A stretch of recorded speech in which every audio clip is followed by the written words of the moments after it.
Детские переклички в семье Кучиевых сегодня слышны с раннего утра. Глава семейства собрал у себя дома всех своих детей и внуков, а их у него около 50. Большая часть из них с уверенностью заявляет о своем намерении принять участие в акции протеста против карикатур на пророка Мухаммада, да благословит его Аллах и приветствует.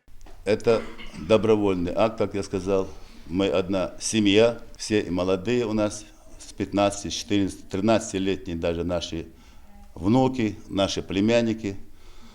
Они приучены с детства делать намаз, и минимум с 15-летнего возраста мы будем в Грозном сегодня, иншаллах. Магомед обговаривает с домочадцами детали поездки. Прежде чем отправиться на митинг, Кучиевы совершают омовение и готовят для поездки теплую одежду. С собой они берут коврики для намаза, ведь от нехватки мест в мечетях дневной намаз некоторые участники будут совершать под открытым небом.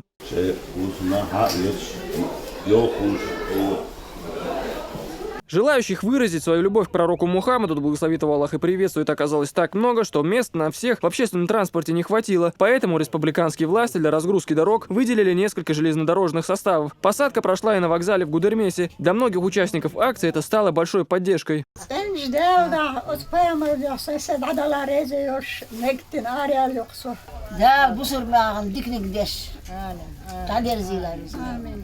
Только жителям Гудермеса железнодорожники предоставили 8 вагонов, каждый из них полностью заполнен. В руках у людей вместо дорожного багажа транспаранты, в сумках молильные коврики. Пассажиры этого состава готовы выразить свою любовь к лучшему из людей, пророку Мухаммаду, да благословит его Аллах и приветствует. Осталось лишь доехать до назначенной точки.